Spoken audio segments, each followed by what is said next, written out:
Welcome to the Ansign channel. My name is Anthony, and in this video we're going to talk about how do search engines rank websites or web pages.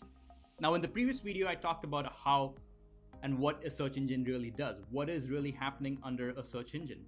And the four elements were, first and foremost, it basically crawls the website, then it indexes the website, ranks, and then it displays. In this particular video we're going to talk about how a search engine ranks a website. Now there are four main components that really help in boosting ranks. Now ranking is nothing but if a user searches for a particular keyword, what websites or URLs or links are shown on the display of the search engine. And if your website or if your business is supposed to be ranking for, say, the keyword of shoes, and you're selling shoes, you want to know why your page is not ranking on the first page of Google or first page of a search engine, and what you can do in order to maximize the potential and the authority so that Google would want to rank you on higher just by understanding this concept.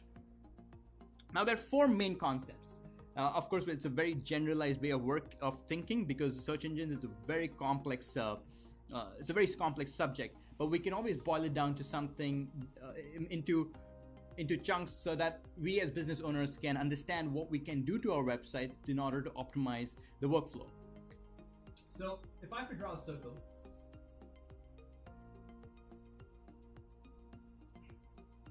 the first part of a search engine that can help you, that a search engine would want to look for in order to rank your website, is links. Now, back in the day, this used to have a huge weightage because search engines look at various different parameters in order to rank your website. Location, links, the authority, the building, and I'm going to talk more about the four main elements. But there's a lot of ingredients that are necessary in order for it to rank a particular website.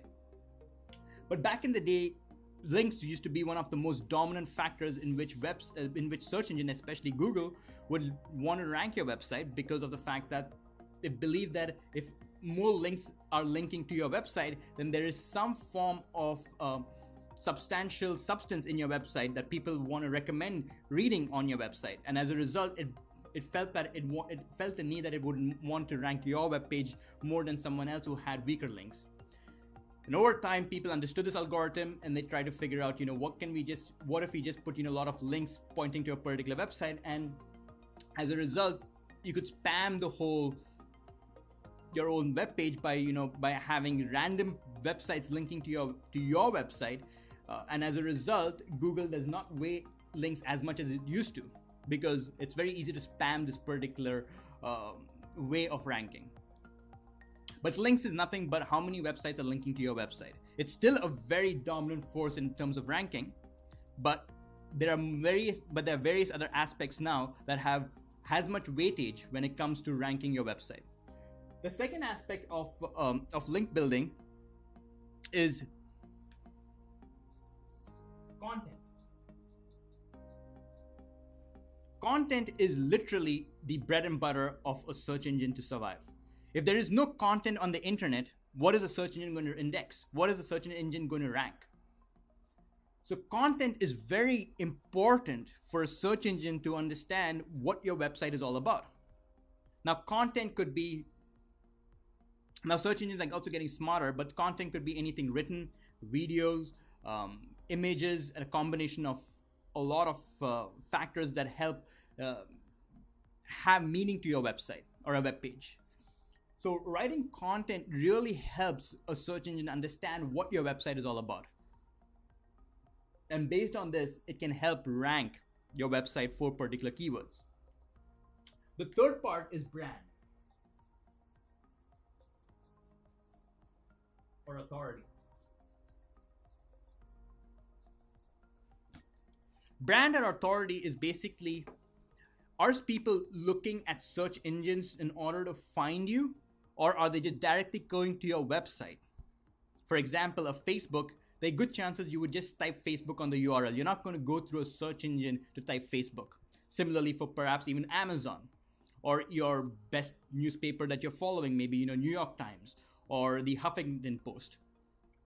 That's basically branding, because branding is basically saying that Your website has some form of authority and it's there in the human mind.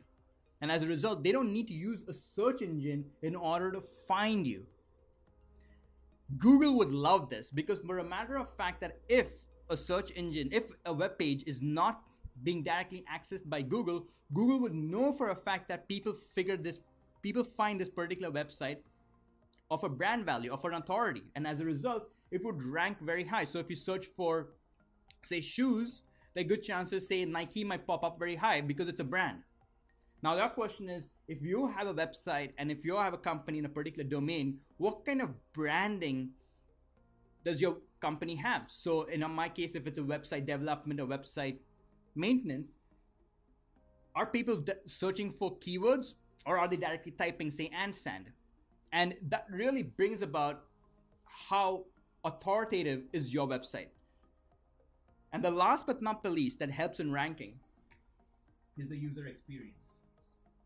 And this, to me, has got the highest weightage in terms of ranking factors.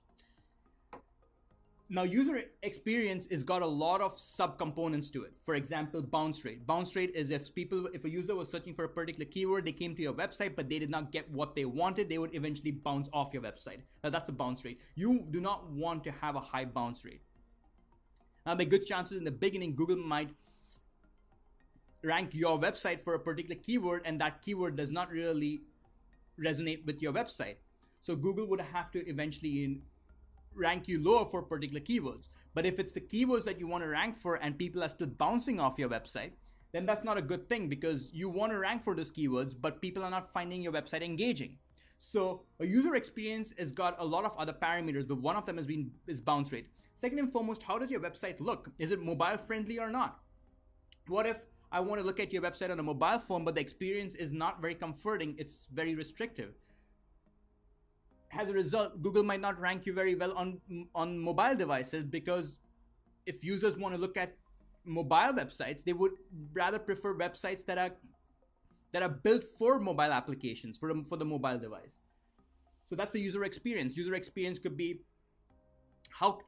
how easy it is to navigate your website on your website. Is it buggy? Is it glitchy? Is it too slow? Is it not comforting? Is it hurting the eye? Are the text on the website legible? And all of these parameters helps in user experience. Now, there's a lot of parameters that can help in user experience, and we're going to go more into detail as to how we can enhance the user experience of your website. But overall, these are the four main categories in which Google, or any search engine for that matter of fact, would rank a website. It's more on whether you have the authority, whether there's proper content on your website, whether you have links pointing towards your website, and is the experience when people come onto your website, is it comforting or they just want to run away? And that's what a basic ranking factor is all about. Thank you.